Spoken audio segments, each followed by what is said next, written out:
ಸಿಂಹರಾಶಿ, ನಿಮ್ಮ ವಯಸ್ಸಿಗೆ, ವ್ಯವಹಾರಕ್ಕೆ ಅನುಗುಣವಾಗಿ, ನಿಮ್ಮ ಸ್ಥಾನಮಾನಕ್ಕನುಗುಣವಾಗಿ, ನಿಮ್ಮ ಹುದ್ದೆಗನುಗುಣವಾಗಿ ಯೋಗ್ಯರ ಜೊತೆಯಲ್ಲಿ ಮಾತ್ರ ವ್ಯವಹಾರವನ್ನು ಇಟ್ಕೊಳ್ಬೇಕಾದ್ದು, ವ್ಯವಹರಿಸಬೇಕಾದ್ದು ಬಹಳ ಮುಖ್ಯವಾಗುತ್ತೆ. ಯೋಗ್ಯರಲ್ಲದೇ ಇರತಕ್ಕಂತಹವರ ಜೊತೆಯಲ್ಲಿ ವ್ಯವಹಾರವನ್ನು ಮಾಡಿದರೆ ಅದರಿಂದ ನೀವು ತೊಂದರೆಯನ್ನು, ಆಪತ್ತನ್ನು ಅನುಭವಿಸಬೇಕಾದಂಥದ್ದು. ಹೃದ್ರೋಗಿಗಳಿಗೆ ಸ್ವಲ್ಪ ಮಟ್ಟಿಗೆ ತೊಂದರೆಯಾಗ್ತಕ್ಕಂತಹದ್ದಿದೆ, ಎಚ್ಚರಿಕೆ ಇರಲಿ. ಸಣ್ಣ ವಿಚಾರಗಳಿಗೆ ಪ್ರಾಮುಖ್ಯತೆಯನ್ನು ನೀಡಲಿಕ್ಕೆ ಹೋಗಬೇಡಿ. ಯಾಕೆ ಅಂತಂದರೆ ನಿಮ್ಮ ಸಮಯ ವ್ಯರ್ಥ ಆಗತ್ತೆ ಹೊರತು ಅದರಿಂದ ಯಾವುದೇ ರೀತಿಯ ಪ್ರಯೋಜನಗಳು ಆಗದೇ ಇರತಕ್ಕಂತಹದ್ದು. ಅನುಮಾನಾಸ್ಪದವಾದಂತಹ ವರ್ತನೆಯಿಂದ ಅವಮಾನವಾಗುತ್ತೆ. ನೀವು ಅನುಮಾನಾಸ್ಪದವಾಗಿ ನಡ್ಕೊಳ್ಳಬಾರ್ದು. ಆ ಒಂದು ಲಕ್ಷಣ ನಿಮ್ಮ ಒಂದು ಜಾತಕಕ್ಕಾಗಲಿ ರಾಶಿಗಾಗಲಿ ಹೊಂದಾಣಿಕೆ ಆಗದೇ ಇರತಕ್ಕಂಥದ್ದು. ಅದನ್ನು ಗಮನಿಸ್ಕೊಳ್ಬೇಕು. ಕಮಿಷನ್ ಏಜೆಂಟ್ಸ್ಗಳಿಗೆ ಹಣ ನಷ್ಟವಾಗ್ತಕ್ಕಂತಹ ಸೂಚನೆ ಇದೆ. ಅತಿಯಾದಂತಹ ಆತಂಕ ನಿಮಗೆ ಸಮಸ್ಯೆಯನ್ನು ತಂದೊಡ್ಡುತ್ತೆ. ಏನೋ ಒಂದು ರೀತಿಯ ಮನಸ್ಸಿನಲ್ಲಿ ಸಮಾಧಾನ ಇಲ್ಲ, ಅದೇ ಸಮಸ್ಯೆಯಾಗಿ ಪರಿಣಮಿಸ್ತಕ್ಕಂಥದ್ದಾಗತ್ತೆ. ಕುಬೇರನನ್ನು ವಿಶೇಷವಾಗಿ ಪ್ರಾರ್ಥನೆ ಮಾಡಿ. ಶುಭವಾಗಿ. ಕನ್ಯಾ ರಾಶಿ, ಯೋಚನೆ ಮಾಡದಲೇ ಯಾವ ಕೆಲಸವನ್ನು ಮಾಡಬೇಡಿ. ಅದು ಆ ಸಂದರ್ಭಕ್ಕೆ ಅನುಗುಣವಾಗಿ ಇದೀಗ ಆಗಿಬಿಡಬೇಕು ಕೆಲಸ ಅನ್ನುವಂತಹ ಒತ್ತಡಗಳೇ ಇರಬಹುದು. ಆದರೆ ಯೋಚನೆ ಮಾಡಿ ಅದರ ಸಾಧಕ ಬಾಧಕ ಏನು, ಅದರಿಂದ ಆಗ್ತಕ್ಕಂತಹ ಒಳಿತು ಕೆಡಕಗಳೇನು, ಮಾನ ಅಪಮಾನಗಳೇನು, ಇವೆಲ್ಲವನ್ನು ಗಮನಿಸಬೇಕಾದಂಥದ್ದು ಅತಿ ಮುಖ್ಯವಾಗತ್ತೆ. ಪೂರ್ವಿಕರ ವೃತ್ತಿಯಿಂದ ಹಣವನ್ನು ಗಳಿಸಬಹುದು. ತಾಳ್ಮೆ ಇರಬೇಕು. ತಲತಲಾಂತರದಿಂದಲೋ ಅಥವಾ ವಂಶಪಾರಂಪರ್ಯವಾಗವೋ ಅಥವಾ ತಾತ ತಂದೆ ಅವರು ಮಾಡ್ತಾ ಇದ್ದಂತಹ ವೃತ್ತಿಯೋ ಇದರಿಂದ ಹಣ ಗಳಿಕೆಗೆ ಅವಕಾಶ ಇದೆ. ತಾಳ್ಮೆಯಿಂದ ಕಾಯಬೇಕಷ್ಟೆ. ನಾನು ಯಾವುದೋ ಒಂದು ಬದಲಾವಣೆಯನ್ನು ಮಾಡಿಬಿಡ್ತೀನಿ, ಹಣ ಸಿಕ್ಕಿಬಿಡುತ್ತೆ ಅನ್ನುವಂತಹ ಆತುರ ಬೇಡ. ಅದರಿಂದ ಪ್ರಯೋಜನ ಆಗದೇ ಇರತಕ್ಕಂಥದ್ದು.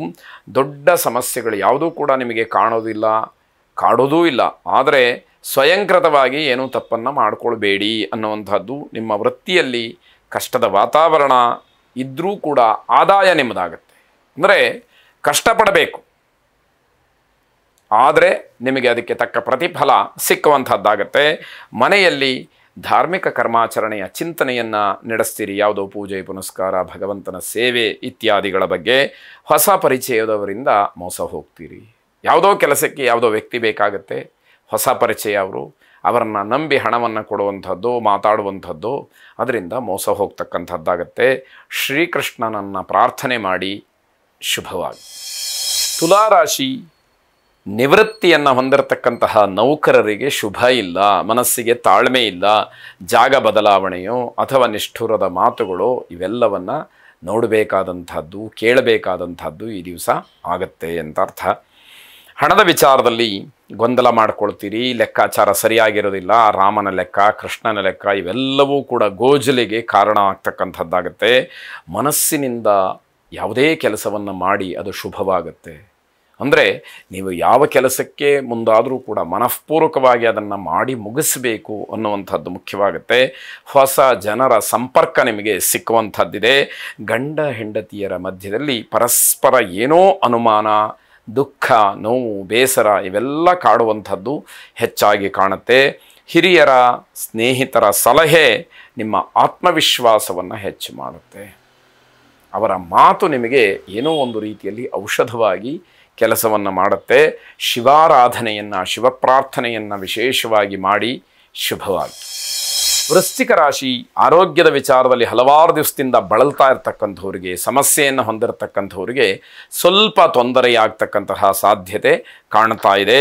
ವಿದ್ಯಾರ್ಥಿಗಳು ಕಷ್ಟಕ್ಕೆ ಸಿಗಹಾಕ್ಕೊಳ್ಬೇಕಾಗತ್ತೆ. ನಿಮ್ಮದಲ್ಲದೇ ಇರತಕ್ಕಂತಹ ಚಟುವಟಿಕೆಗಳಲ್ಲಿ ಭಾಗಿಯಾಗುವಾಗ ಸಂತೋಷ ಇರುತ್ತೆ. ಆಮೇಲೆ ಅದರಿಂದ ಆಗತಕ್ಕಂತಹ ದುಷ್ಪರಿಣಾಮದ ಫಲ ನಿಮಗೆ ಕಷ್ಟವನ್ನು ಕೊಡುತ್ತೆ ಅಂತ ಅರ್ಥ. ಆಲೋಚನೆಯನ್ನು ಮಾಡಿ.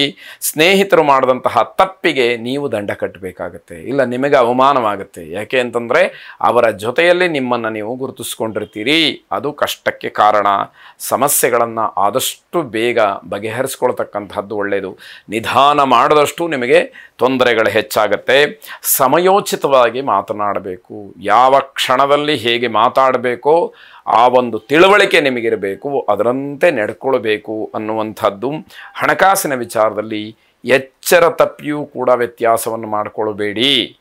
ಅದೇ ದೊಡ್ಡದಾದಂತಹ ಸಮಸ್ಯೆಯಾಗಿ ನಿಮಗೆ ಕಾಟವನ್ನು ಕೊಡುತ್ತೆ ಅಂತಕ್ಕಂತಹದ್ದು. ಚಂಡಿಕಾ ದುರ್ಗಾ ಪರಮೇಶ್ವರಿಯನ್ನು ಪ್ರಾರ್ಥನೆ ಮಾಡಿ. ಶುಭವಾಗಿ.